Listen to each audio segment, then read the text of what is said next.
What's up, all my Power Addicts crew? Yeah, you're all thinking, where'd the rest of it go? Actually, the video you guys are seeing today is going to be taking out the sound bar and the roll bar. But what you see, the mass removal you see here, is going to be the video released after this you're seeing today. Yeah, that's it. Because, I mean, I still work for a living. YouTube doesn't pay me enough to pay my bills yet. You know, I got house payments and stuff. So one of these days, I'll be able to do full-time YouTube, and I'll be making a bunch of videos. But until that day, well, videos may get chopped up here and there. So the video you guys are seeing today is going to be removal of the sound bar and the roll bar out of Rust Bucket. And even then, you're going to notice that it was shot two different segments.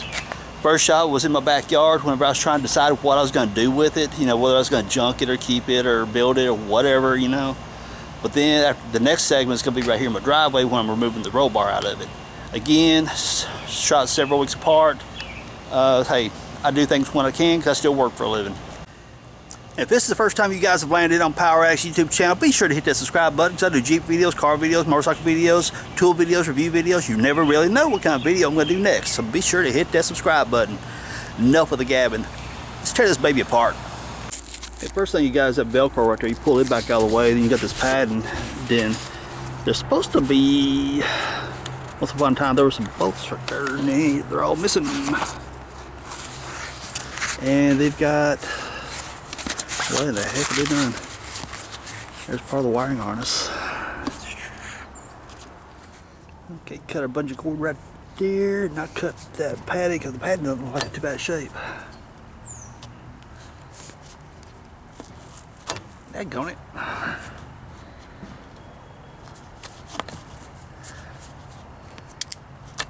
There we go.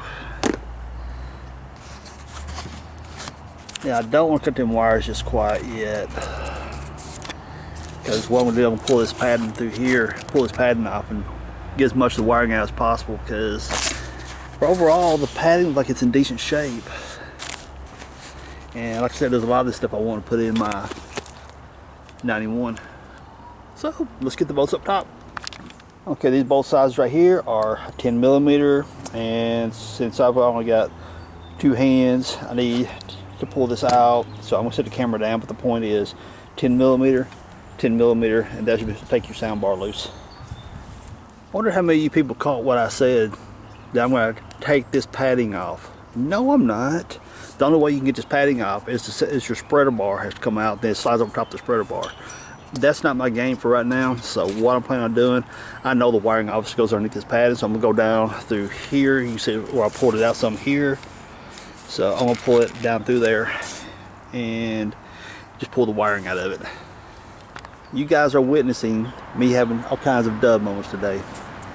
I was going through there, I was just pulling the wire. I don't know why it didn't dawn on me. That's not even the factory wiring. So I was like, wait a minute. And sure enough, there it is. So what's the point in saving that wiring at all? Because it ain't nowhere near correct. So what am I going to do? I'm going to cut the darn wires. Cut and cut. Now I'm taking the sound bar down. Okay, there's your there's a wire for your dome light, which I would love to have in mine. And I don't even have any tunes in my 91 at all, so yeah, I'm pulling stuff out of this, but tunes in my 91. This thing's all boogered up. That's easy enough to fix. Padding in great shape. It's wet because it's rained like crazy for the past eons, seems like. And I'm chasing the day, honestly, because tomorrow rain's supposed to kick in again and rain for the next 3 days. So I'll probably get unzip that and take out the speakers, take out the dome light, and I really want to see if I can cram bigger speakers in this. Don't know if I can, but I'll look. And that's a little warped and bent, but again, not a big deal. Overall, great shape. Okay, removing this padding, where this thing's set outside, even when the previous owner had it, and since I've had it, it's been sitting outside, it's been snowed on, rained on, and everything else. Zippers are being a little bit cranky, and I'm afraid to tear them, so ta-da! To the rescue. Suck it zipper down, it gets all the crud out of there, and it allows it to unzip a lot easier. Now don't worry about, you know, the day before it gets into the material, because you clean that off. It's not the end of the world. Look at this. Much easier. Well, now you're in this radius right here where the roll bar bends, and it's always, even brand new pads are kind of tankers right there because it puts a zipper in the bind. You can see at WD-40 allow things a lot smoother. This bolt right here for the rear seat belts, T47.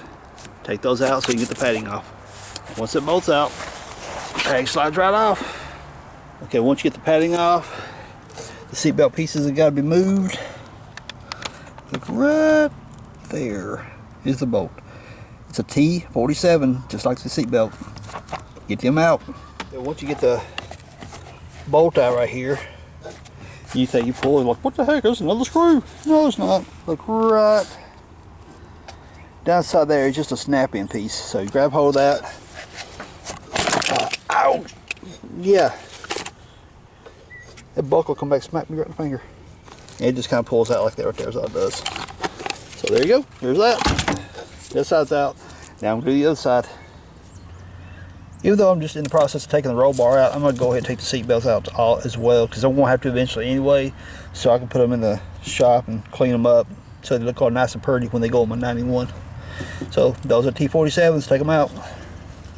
Because of the condition of my windshield frame here, it's pretty thin. The metal is getting like ridiculously thin. Looks like my windshield about ready to fall out too, come to think of it. But that'd be another project for another day.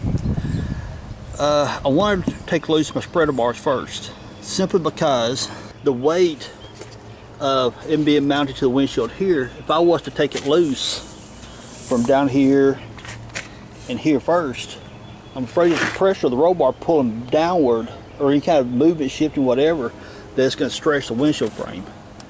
And as brittle as it is down at that end, I want to try to save the windshield frame and not buy another one, so try to do this project cheap as possible. So I don't want to stress that or potentially crack the windshield. So what you want to do first, I'm taking these out, which this is where the these half doors, it's got the soft uppers. You hit against this right here to seal it off. This is actually broke. The factory soft top for this thing had a bar, aluminum bar that come out through here and hooked on a knob right here. The factory soft top, I gave it to my sister. And so yeah, I'm just taking to protect the dash is the only thing I really worry about. I'm just throwing a tarp over top of it right here, just covering the dash up so it don't get rained on. So the first thing we're going to do, 4-way screwdriver, take those plastic pieces off. If yours is equipped with these, once you get the screws out, that just simply comes right off like that. Really simple.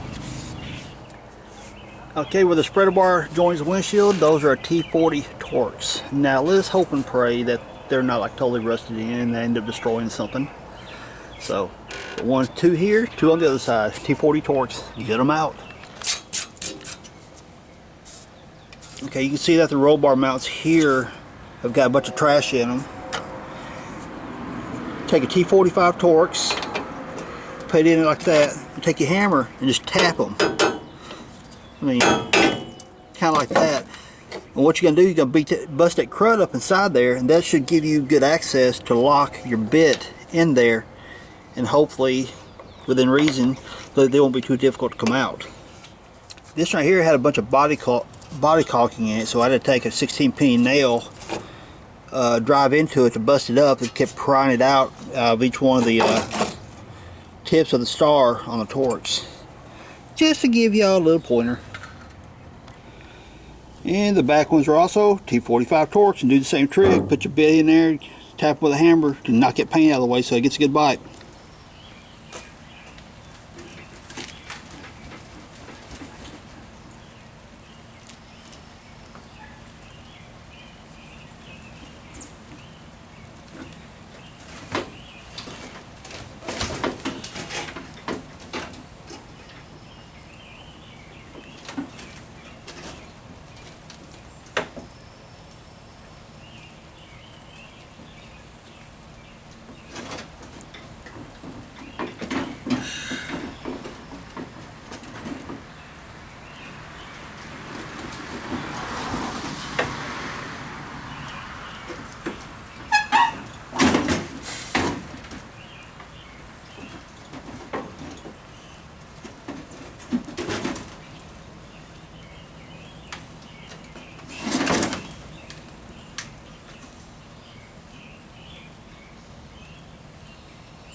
Well, that job wasn't too bad, aside from the fact that, well, had to drill out some of the bolts, but torques, what do you expect?